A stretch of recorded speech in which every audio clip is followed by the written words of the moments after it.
Odair Hellmann começa a esboçar o time que vai estrear no Carioca e a Copinha. O Fluminense está eliminado da Copa São Paulo de Futebol Júnior. Veja essas duas notícias, a análise delas aqui nesse Giro de Notícias de domingo.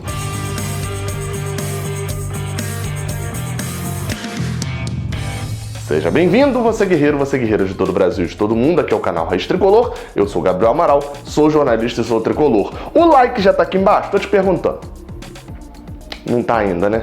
Agora eu vi que você desceu aí pra... Pô, você ainda não, cara? Pô, qual é, André? Ô, tá dando mole aí. Aperta o like aqui embaixo, não se esquece disso não. Dá aquela moralzona aí pro canal. Vambora pras notícias. O Fluminense está eliminado da Copa São Paulo de Futebol Júnior.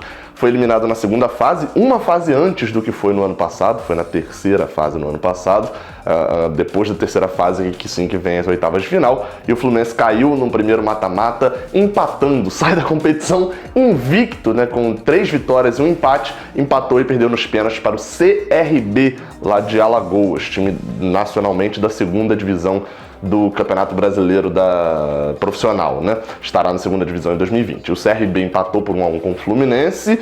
O gol do Fluminense foi marcado de cabeça pelo Jefferson, um belíssimo lançamento do Martinelli. E nos pênaltis, 2 jogadores do Fluminense perderam. O goleiro Marcelo Pitaluga chegou a pegar um dos pênaltis, mas 2 do Fluminense perderam. O zagueiro Denis e o jogador de meio campo ataque, o Iago. Como eu falei, foram 2. O Fluminense sai sem perder, né? São 4 jogos, 3 vitórias e um empate. E assim, bem, aí a gente vai para a parte da análise, né? A notícia tá aí, tá dada para quem não viu o jogo. Vamos para a parte da análise, que é Copinha. Eu falei isso lá no início, então isso daqui não é ai, desculpa aí, agora tá dando desculpa só porque foi eliminado. Não, falei lá no início. O importante da Copinha, de você ganhar, é só para dar mídia para sua base.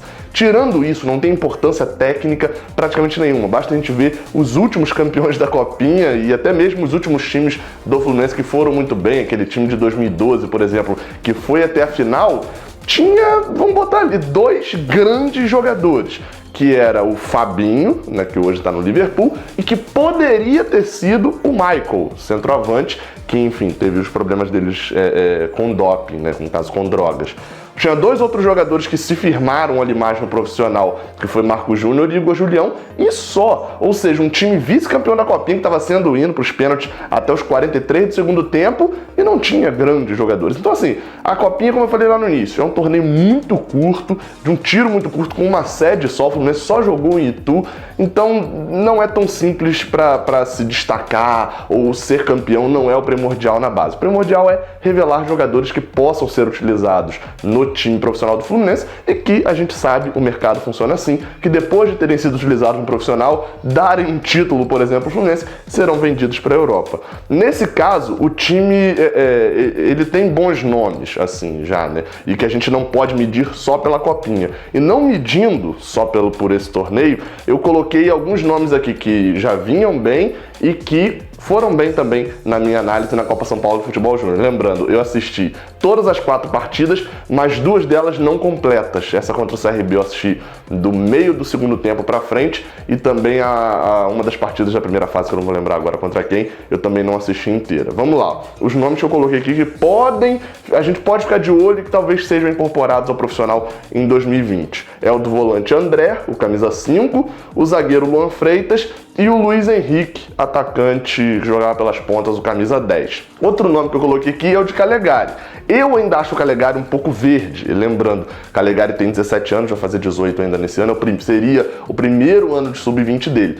Porém, tem muita qualidade. Então, assim, eu não sei se valeria a pena subir o Calegari para o profissional e não usá-lo, como aconteceu, por exemplo, com o Miguel no ano passado.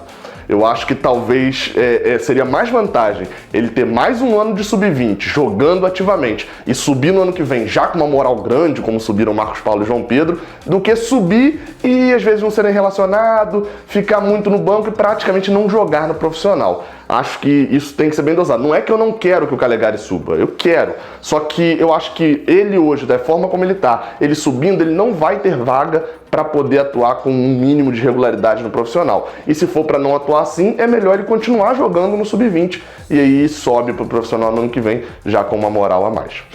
Odair Hellmann já tem uma escalação titular para a estreia, pelo menos é a forma como ele vem treinando, segundo informação do Leandro Dias, lá do portal Netflu.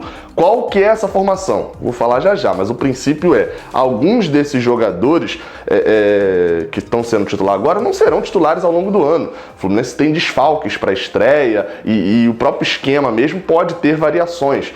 Então, por isso que eu vou escalar o time aqui agora, e esse não é o time definitivo. Esse é o time que provavelmente estreará contra a Cabofriense ali em Bacaxá daqui a 7 dias, né, no dia 19. O time é o seguinte: Muriel no gol, Gilberto na lateral direita, na zaga Matheus Ferraz e Lucas Claro, e na lateral esquerda Egídio. O time no meio tem Henrique, Hudson e Nenê. E no ataque, Marcos Paulo, Caio Paulista e Evanilson. Esse time provável para a estreia de Odair Hellmann. E aí, por que eu coloco alguns pontos? Primeiro, o Fluminense tem desfalques certos de Nino e de Ganso. Nino com a seleção olímpica só vai chegar depois das férias, ainda que ele tem que tirar um resto de férias, só lá em fevereiro, provavelmente só na Taça Rio. E Ganso, que só entra na 4ª rodada. Tem mais 3 jogos de suspensão para cumprir ainda. Por isso que Nenê tá de titular, seria Ganso ali provavelmente, no lugar de Lucas Claro seria Nino. Ah, mas e Digão? Digão ainda não tem contrato com o Fluminense, ainda está resolvendo pendência com o Cruzeiro. Tem algum ponto para poder falar sobre esse time de 2020, que é o time da estreia, não é necessariamente o time que vai jogar ao longo da temporada. A gente sabe que muda bastante.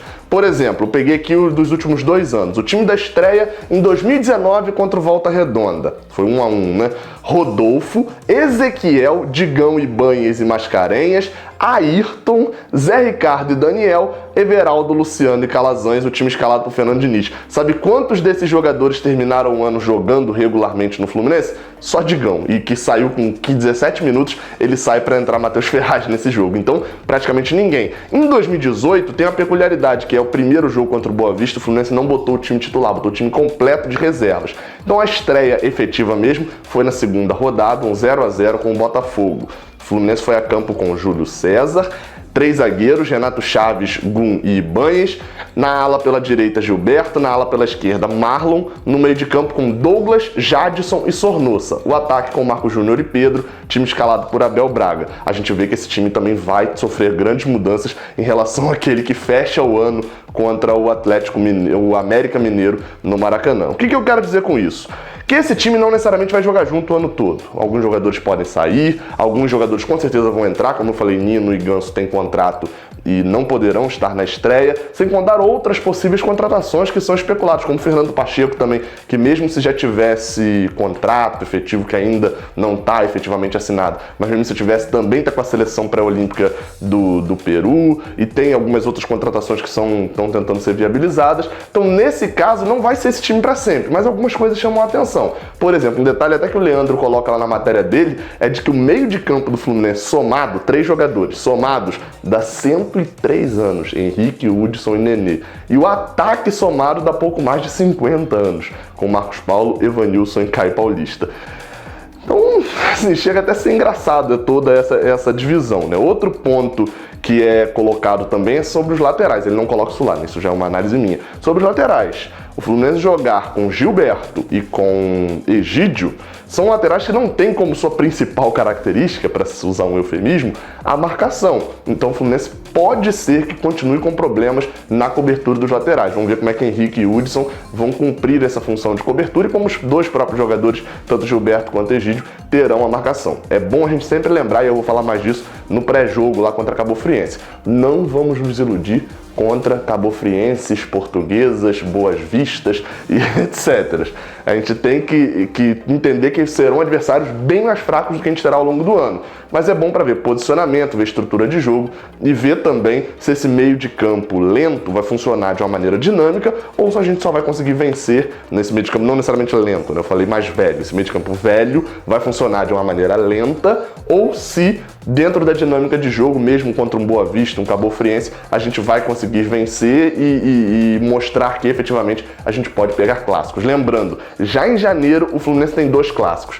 enfrenta o Flamengo no dia 29, e aí depois, enfim, já virou o mês para fevereiro, mas ali no dia 6 ou 7 de fevereiro enfrenta o Botafogo, ou seja, já tem 2 testes já no início do ano. Então é isso, likezinho maroto aqui embaixo, se inscreve no canal, saudações tricolores e até a próxima, valeu! Caraca, você por aqui chegou até o final desse vídeo, então você gosta bastante aqui do canal, né? Então se gosta bastante, aproveita para acompanhar. Aqui em cima o vídeo mais recente que eu enviei e aqui embaixo um vídeo que o YouTube separou especialmente para você. Não se esquece que é para apertar aqui para se inscrever e claro, muito obrigado pela moral que vocês têm me dado. Saudações tricolores.